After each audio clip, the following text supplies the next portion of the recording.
It's still on the cable. Don't let go. Whatever you do, do not let go of the cable. There's something up there in the canopy, and it's been holding this line the whole time. Welcome back to the Redacted archives. If you're new here, find a comfortable position. Pull whatever you've got close. A blanket, a pillow, the warm press of darkness behind your eyelids. We don't ask much of you in this place, only that you listen, only that you stay still and let the story come to you, the way fog comes to a hollow, slow and patient and filling every corner without you ever noticing it moved. Tonight we're going somewhere cold, somewhere high up in the dark body of the Appalachian mountains, where the trail goes unmarked and the nearest paved road is a full day's walk behind you. We're going to a place where the trees are old enough to have names nobody remembers, and where the steel hardware left by trail crews to keep hikers safe can, under certain conditions, on certain nights, become something else entirely. The account that follows was submitted through the archive's contact form by a man who wished to be identified only as a former thru-hiker. He has asked that his real name be withheld. He has also asked, and this is the part that stayed with me, that we tell people not to fight the cable if it feels heavy. He was very specific about that.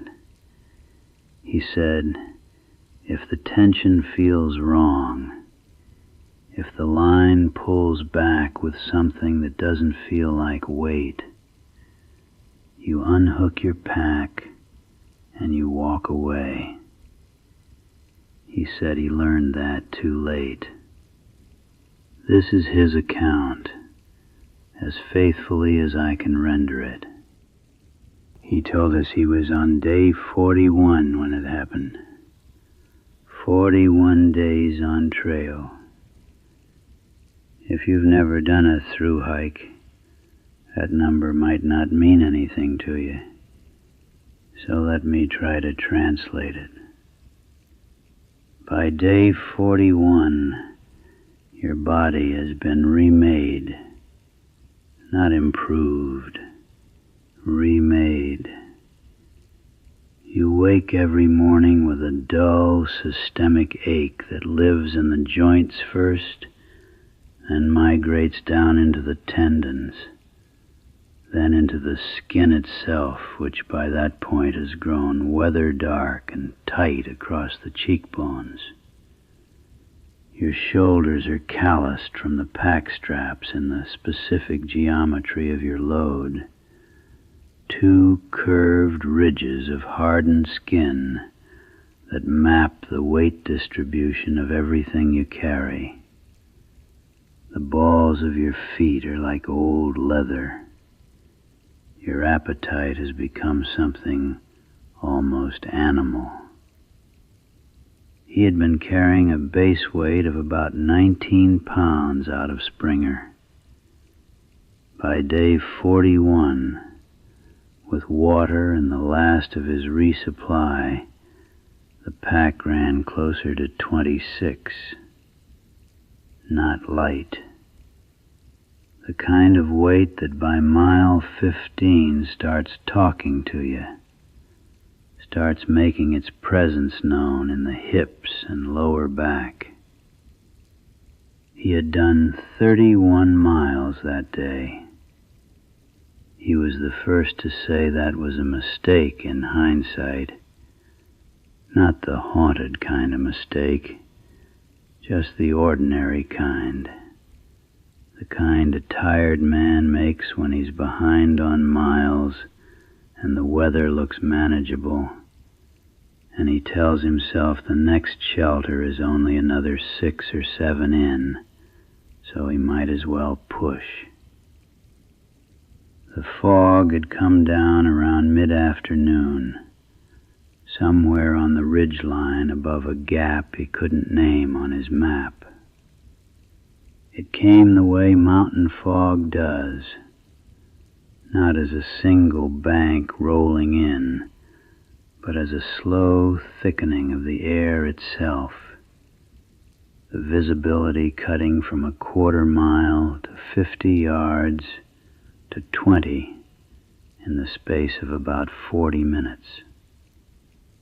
By the time he was dropping off the ridge and contouring down toward the shelter, the world had narrowed to a pale white disk about 30 feet in every direction, with the trees appearing and disappearing at the edges like suggestions of trees, like the idea of trees, dark and shapeless and wet.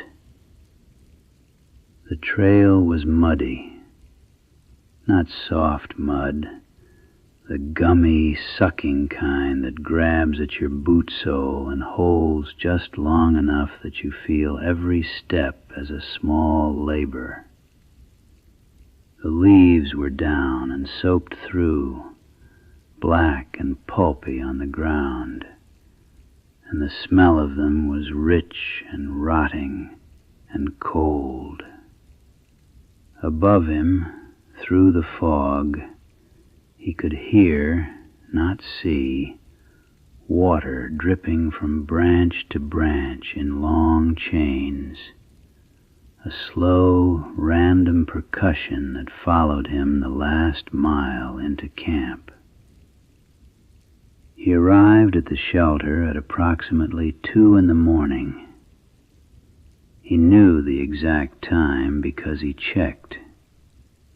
He made a habit of noting things like that, arrival times and mileage, in a small weatherproof notebook he kept in the top pocket of his pack, partly for safety, partly because after enough days alone on trail, you start to attach to the small bureaucracies of record-keeping, the way they give the day a shape when everything else, the trees, the ridges, the hollow sameness of putting one foot in front of the other, starts to blur together.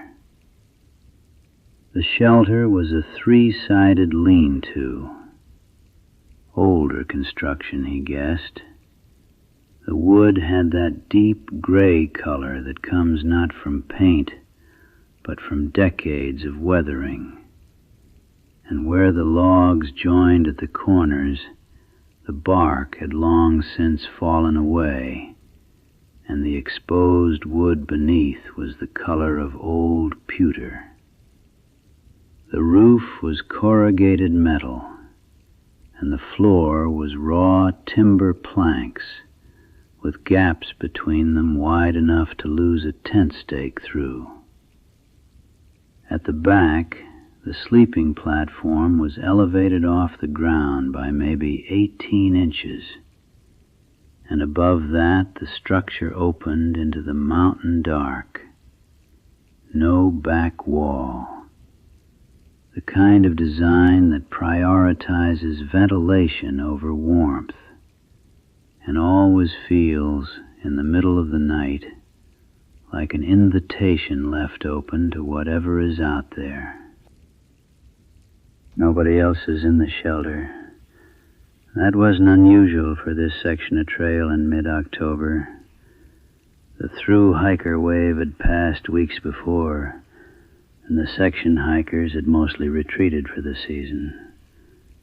It was just him.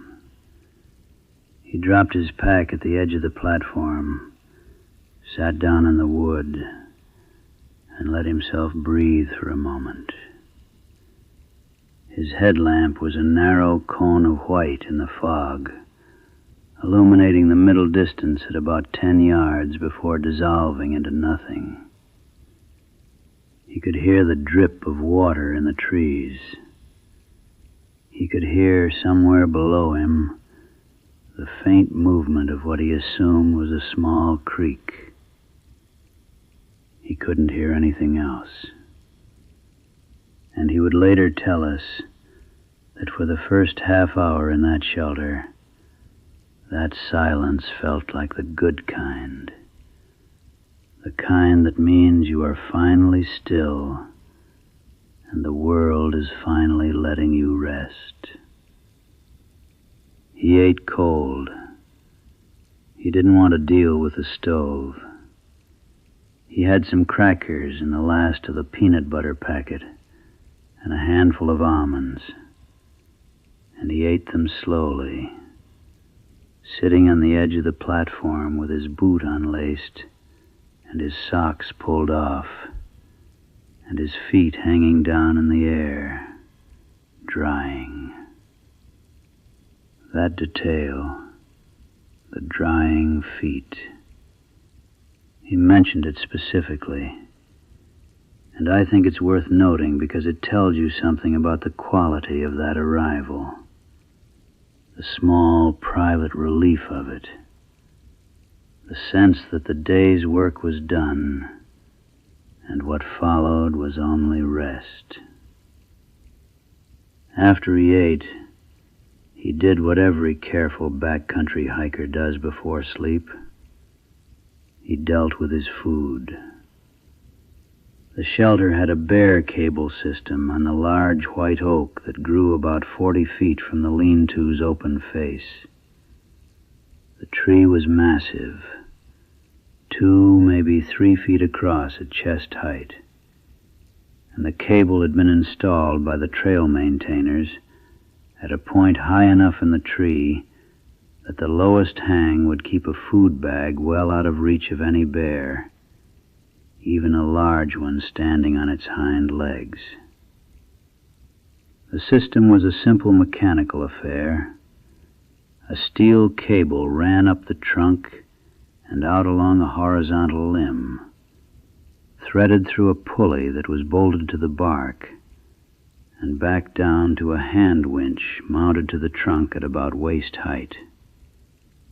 The winch was the old ratchet style, a spool of cable, a hand crank with a wooden handle worn smooth at the grip, a ratchet mechanism that locked the line so it couldn't slip back, and a small metal clip at the cable's free end where you hung the bag. He had used this type of system many times. He unclipped his food bag from the main pack, a dry bag, olive drab, about the size of a small duffel, and carried it to the base of the oak. His headlamp lit the hardware on the winch in a flat, white-gray light.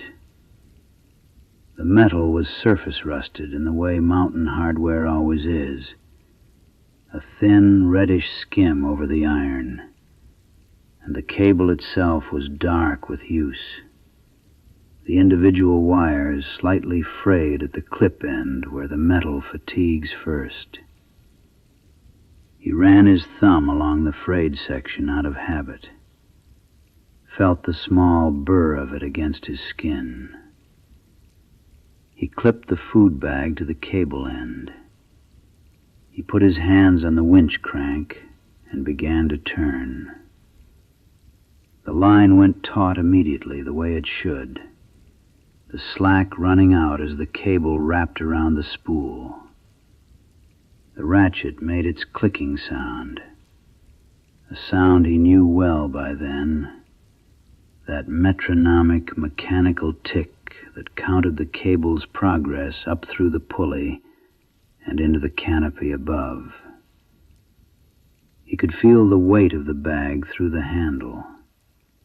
could feel it translate from the cable into the crank into his palms.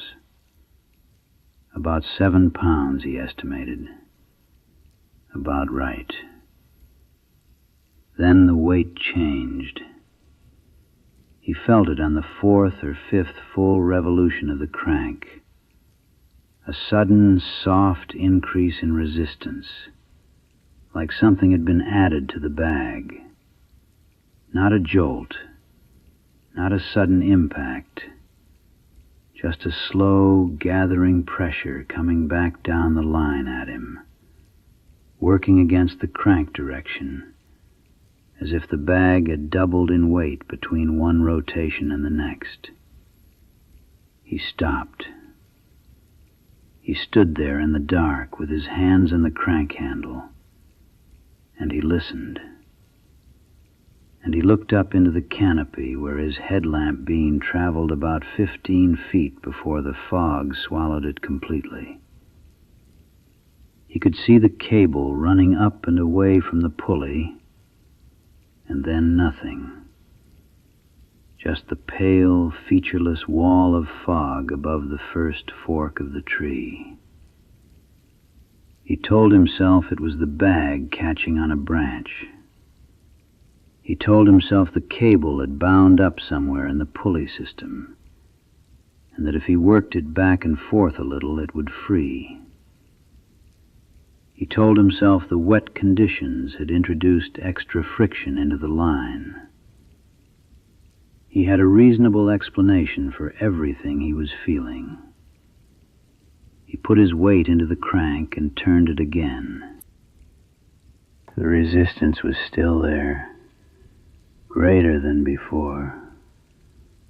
The cable was vibrating now, not the fine, high-frequency vibration of a taut line in wind, but something lower, almost slow, like a pulse.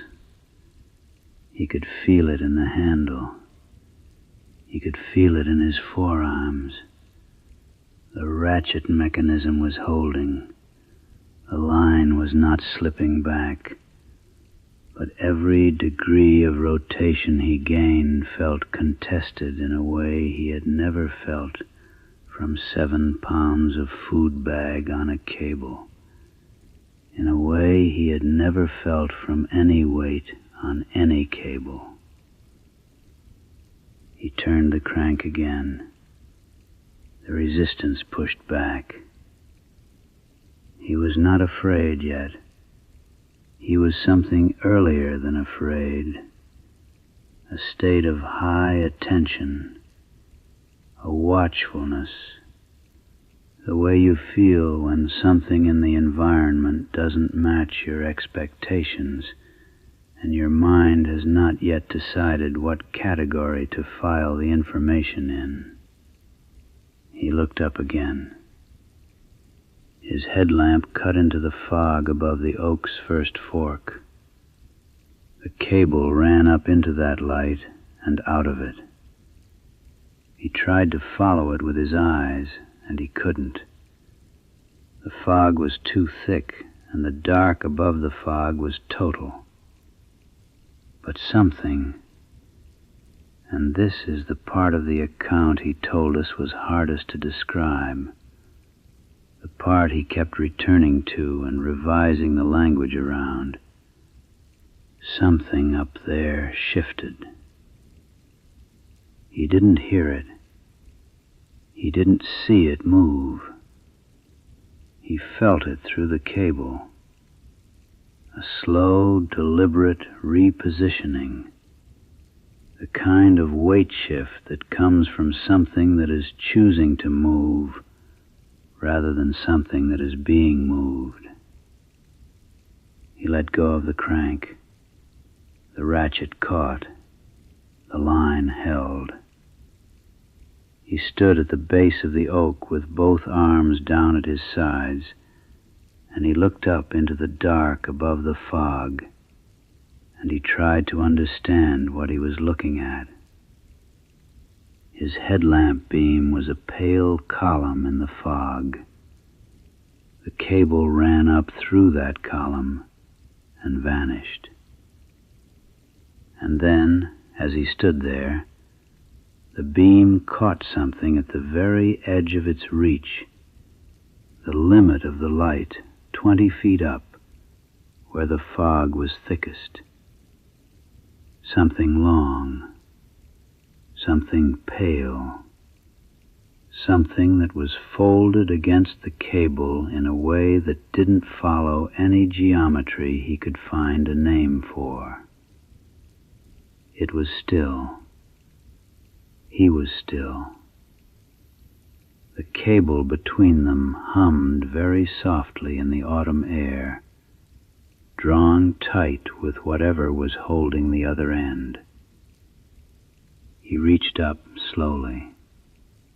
His hand found the clip at the cable's free end, the one his food bag hung from below, and his fingers worked the gate open. He did not rush. He told us that very clearly. He did not rush, because some part of him understood, in the wordless way the body understands things before the mind catches up, that rushing would be exactly the wrong thing. He unclipped the bag, let it drop to the ground at his feet with a soft, wet sound. The tension in the cable changed immediately. Not gone, changed, as if whatever was up there had registered the loss of weight and was reassessing. He picked up the food bag. He walked back to the shelter. He did not look back. He has said since that he doesn't know if this was bravery or terror frozen into stillness, but he didn't look back. And he got onto the sleeping platform, and he lay down in his sleeping bag with his pack between him and the open face of the shelter. And he did not sleep until gray light was already coming through the fog. In the morning, the cable hung slack against the tree. The clip at the end was gone. He doesn't hike anymore. He told us he made peace with that. Some places, he said, earn their solitude. The trail goes on regardless. All 2,193 miles of it, from Springer to Katahdin. And most nights in those mountains are exactly what they look like. Cold, quiet, dark, and safe.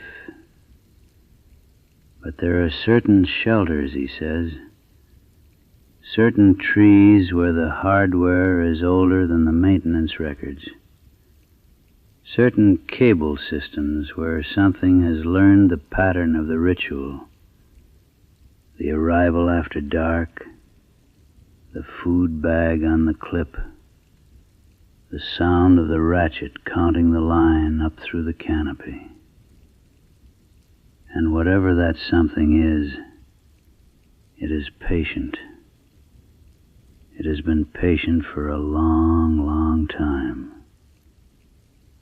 So if you're out there this season, alone on some unmarked section of ridge where the fog comes in low and the trees press close, and the only sound is water moving in the dark below you, do the responsible thing.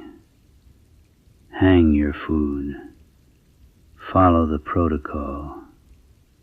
Clip the bag and put your hands on the crank.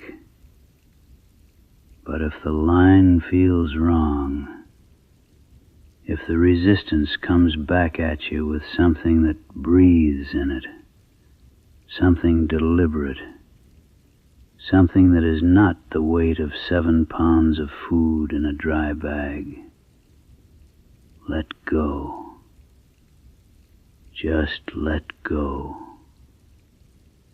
and come back to the light. That's all for tonight, friends. Let the quiet back in.